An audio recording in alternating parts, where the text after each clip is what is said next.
Hey, it's Biddy Penny. Welcome back to my channel. You have arrived. You're at a absolutely free card class. You guys, this is for paper layering and it's for beginners through whatever level you might consider yourself. So I hope you enjoy.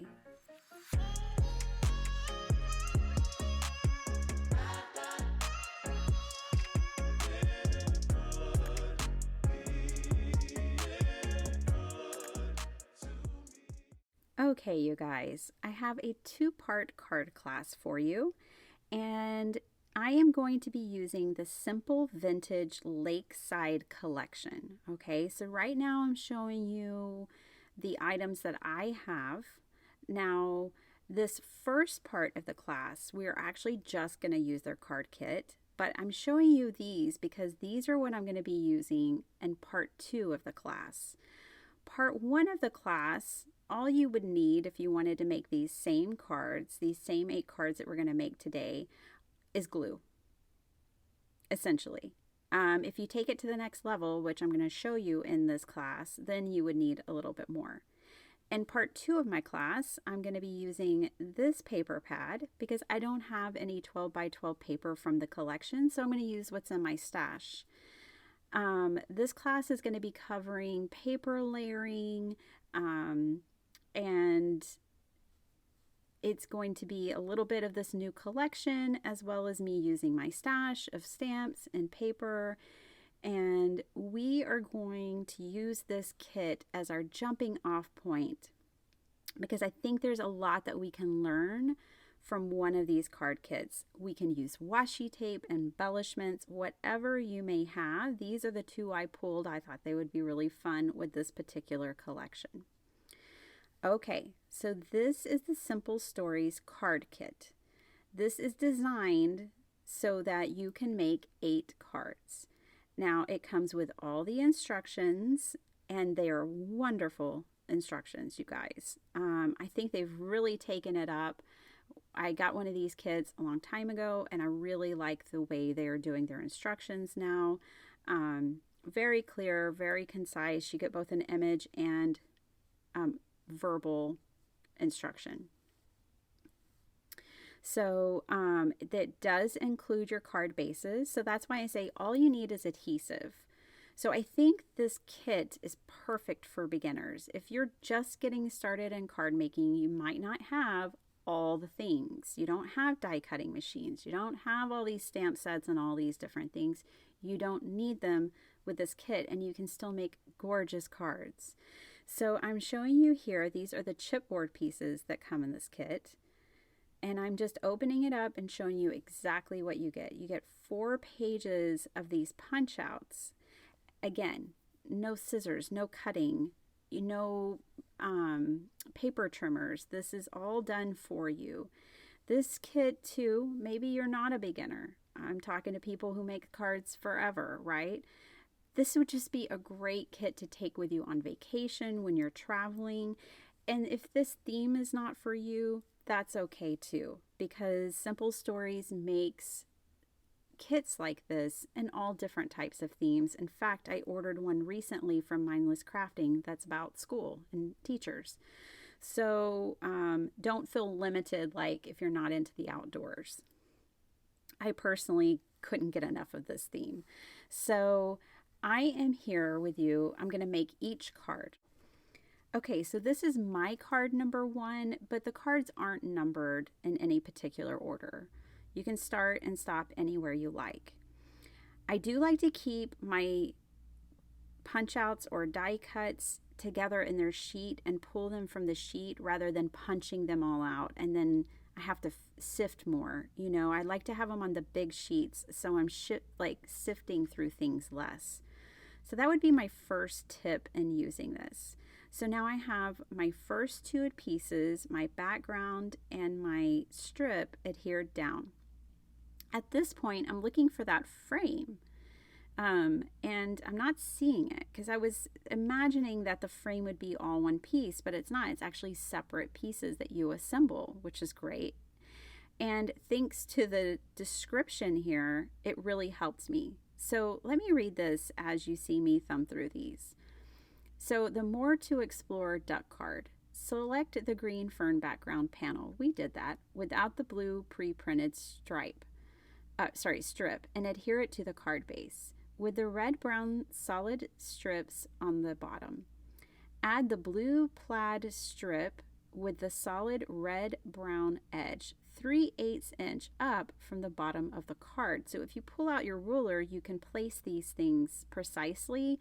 I just kind of eyeballed it. It says add the white green floral rectangle with the brown edge to the right side of the card.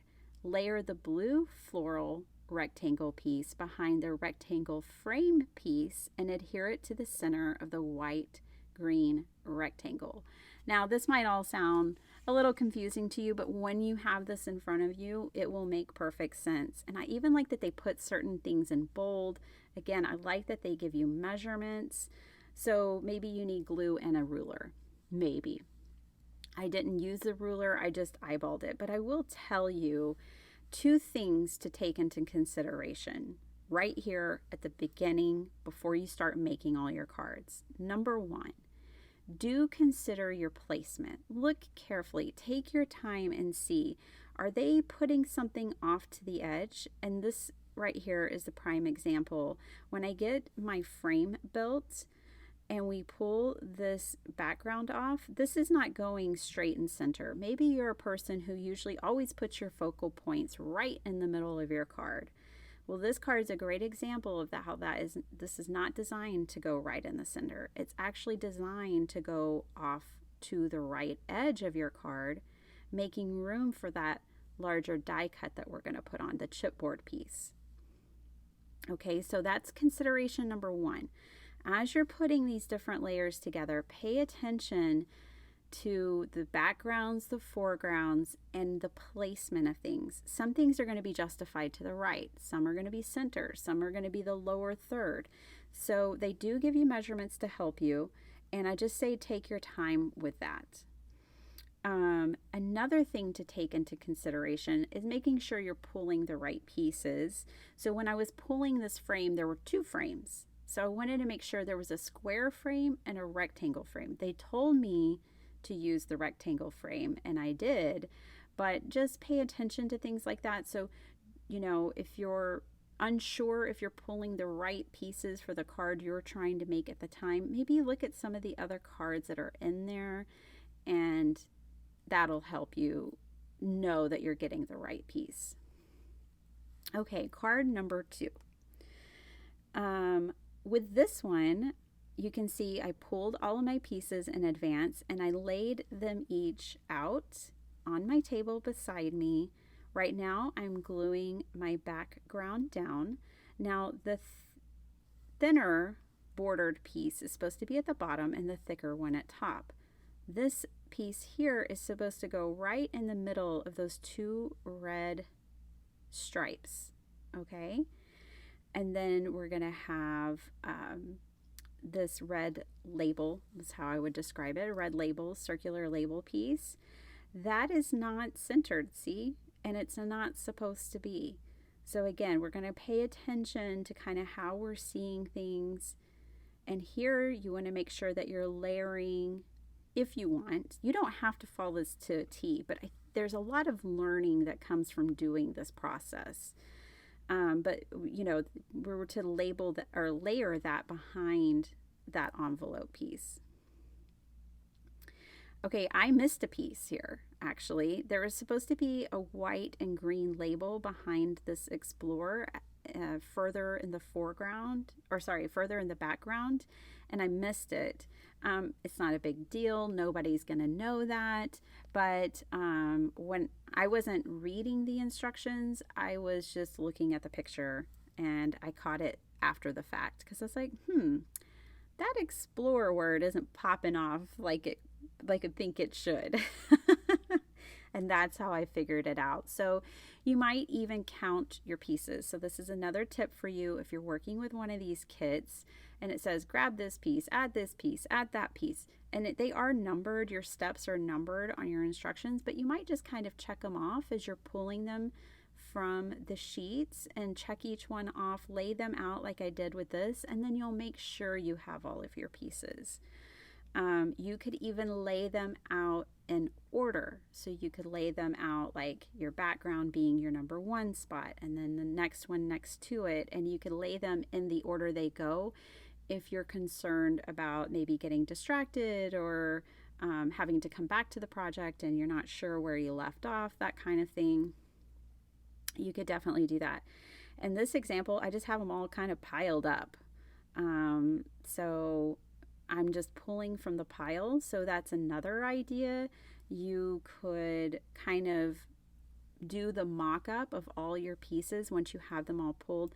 Mock up what it's supposed to look like and then pull each piece from that one by one. That might also help you keep the pieces organized. So I really wanted to do this class for you guys because I think paper layering and ephemera can be tricky for some. For some people, it doesn't feel intuitive and it's challenging. So I thought these kits were the perfect jumping off point.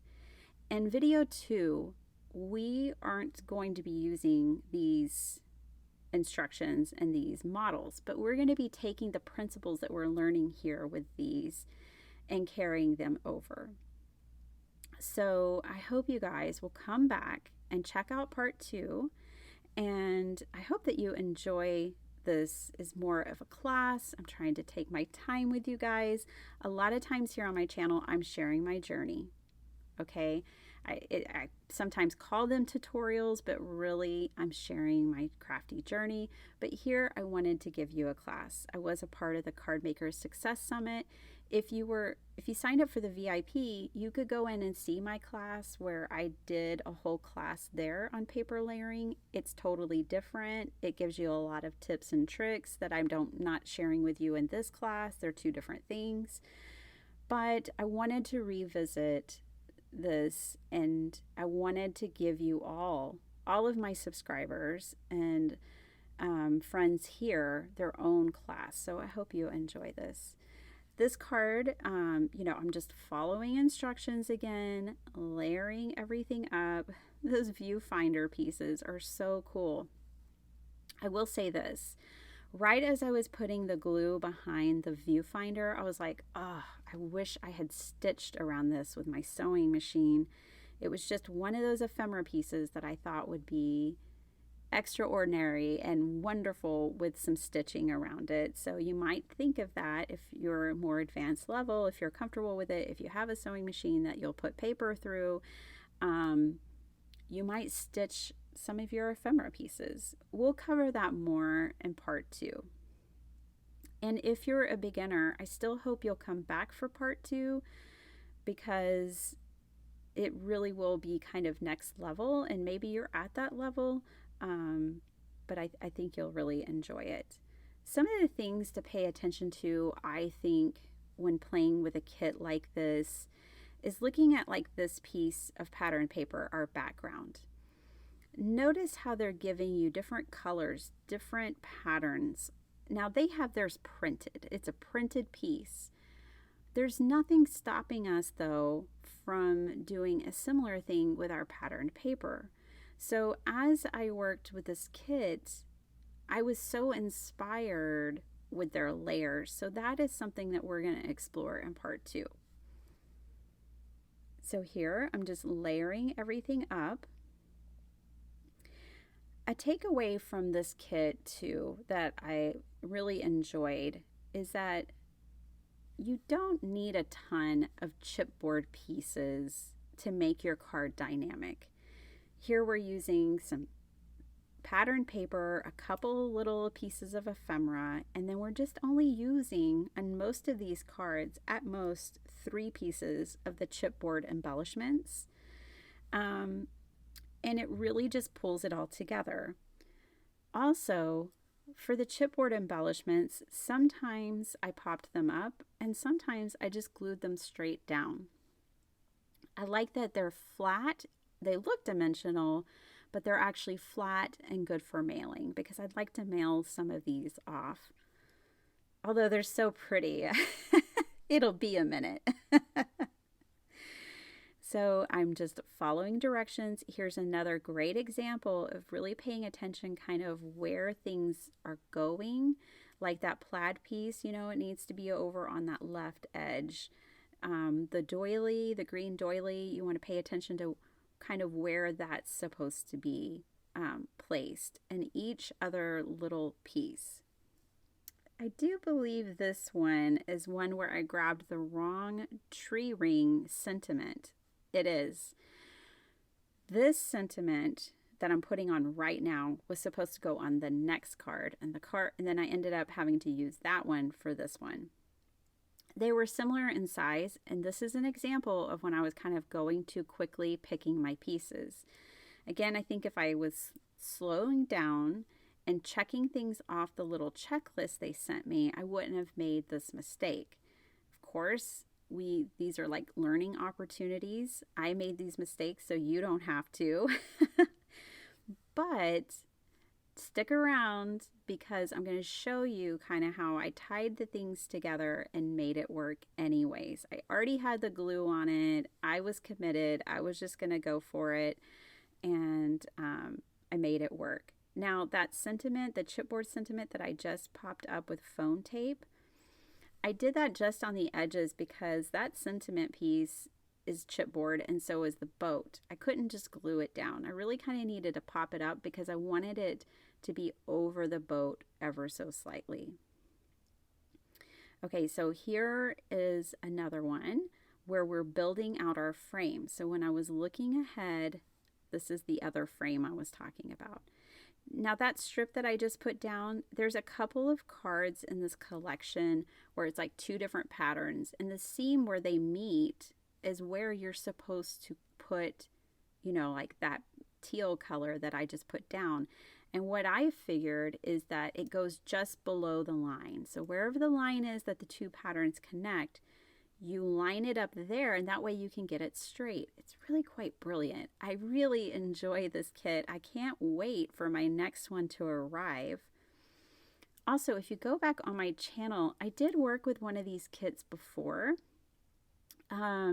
It was one for first responders, and I did a collab with Just Crafts. And that was my first time working with one of these in particular, and I loved it. So that's why I was excited to try it again and offer it to you guys as a free class. So I hope you guys will, you know, maybe share this in your Facebook groups if you think people would enjoy it. Share my channel, give me a like. Those thumbs up really help channels grow, and that's all I ask. I thank you all so much for spending your time here with me, for all of your encouragement, all of your kindness. It really means so much to me, and I'm more than happy to offer this class. If this is something that you enjoy, I think you'll like my channel, for one, but two, let me know. If you would like for me to do this again, I would be happy to. So, and of course we have a part 2 coming up, but I just wanted to share that with y'all. So we are finishing up. This is the last card. Again, I just glued this chipboard down, but you could pop it up with foam if you wanted. And now I'm adding it to my card base. One thing I'll say is that if you don't glue these to your card base right away and you want to decorate the inside, you have more options. Okay? All right, so we have the 8 cards designed by Simple Stories, and Simple Stories did a beautiful job. But I'm not done. First, I want to show you everything left over. I absolutely love that they give you extra pieces, because you could accidentally punch these out and maybe tear a mushroom or a butterfly wing or something. You kind of need those oopsie extras. I think they're a great thing. So you have them for that. But for me and my card making, a card is not done until I have the inside decorated. So I was super excited to find that there were extras, because now I can take these and decorate the insides of my cards. I did take out and separate the chipboard pieces because you don't want to put chipboard inside your cards, guys. It it will not arrive the way you think it will through the post office. Though the chipboard really needs to go on the outside. But when I open this card, it just feels so incomplete. So I bring in these white pieces of paper. They measure 4 by 5 1/4. And I'm going to show you a couple of ways to color this up. This is Distress Oxide Aged Mahogany. You can use a brush and ink blend around it. But actually for these cards, they're kind of rustic and outdoorsy. I really like this effect better, taking my ink pad directly to the paper and inking it that way. See the difference? I think, it depends on maybe the theme of your cards, but for these rustic outdoor cards, I really like those. I like most of all little cubes for this job. I feel like I have more control with the smaller cubes. I think this is actually my favorite way to use a small ink cube. I'm not going to lie. So just laying it down on my glass mat, going around the edges. This is so quick and it gives such a nice touch. You could just do this and your card, it would just take your card to the next level. But I'm not going to stop there. I don't want to have anything left over. So I am going to use all of the ephemera that you see. And I brought in a few stamp sets from my collection that I thought went with this theme. I grabbed this Maggie Holmes because I like the fern, and we had a lot of fern. Well, we had some fern in the pieces, and then I grabbed the trees and the Tim Holtz one because I thought they really went. I liked the tree line and the Tim Holtz one. Okay, I took one 8.5 by 11 sheet of paper. This is 80 pound, and I cut it down to 3 by 3. I gave myself a number of 3 by 3, and then I didn't want scraps from my 8.5 by 11. So I just kept cutting at different sizes. I don't have all the different sizes, but if you try cutting 3 by 3 squares from an 8.5 by 11 sheet of paper, you'll see what I'm saying. All right, so I took my ink, put it all around the edges, and now I'm bringing in some stamps because you could just glue the ephemera pieces down, but watch what happens when you just add one stamp to the background. It's really going to level up this little scene that we're creating. So I'm still going to put my sign up there, my arrow, the same 3 pieces that you saw me using. And it just makes it so much better. Now, I decided to play around some more, and I changed it up, and I landed with this. So I brought in this boat that was an extra, and this little sign, and I put it up in the sky, and I even hung it off the edge a little, and then these little arrows. Now, I'm going to clean up my glass mat. You don't want all that ink on your card bases, you guys. So make sure you clean up your mat. And then I'm just going to glue this down on this side here. And this, to me, really completes the card. I think the inside is as beautiful as the outside, or at least feels that way. I'm going to walk you through each card that we made here together. This is all I had left, plus some chipboard pieces, but that's okay. Those will be used in part 2. But everything else was used. These are the 8 cards. I'm going to start back where we started with card number 1. And here's the completed inside. This is the one I made with you here. I really love these cards so much and how they came together. It was beautiful. I didn't have to design anything or think about anything until I wanted to complete the inside of the cards. But again, I just love all those finishing touches. To me, really make it special. And I will say that I would wait and make your little inside cards that I made, the little scenes, after you've put all your cards together. And here's why. It's going to feel more natural for you. to do the stamping, to layering the ephemera, because you've already warmed up with the instructions from Simple Stories. So then approaching the inside is not nearly as daunting because you'll already have absorbed and grown in your comfort of layering. But I do encourage you to try it. I had so much fun making these cards, you guys, and I hope you had fun in part 1 of this class. I really, if you decided to purchase this kit, I don't have affiliate links for it, but I will try to link it down below somewhere for you. I'm not trying to sell you this kit. I'm trying to help you learn and grow in your paper layering and use of ephemera and patterned papers, and I hope this really does help you. Dig into your stash. It was wonderful to pick out stamps from my stash and use them in the cards that I made here with you today. And I will be back with part 2. See you guys next time. Bye.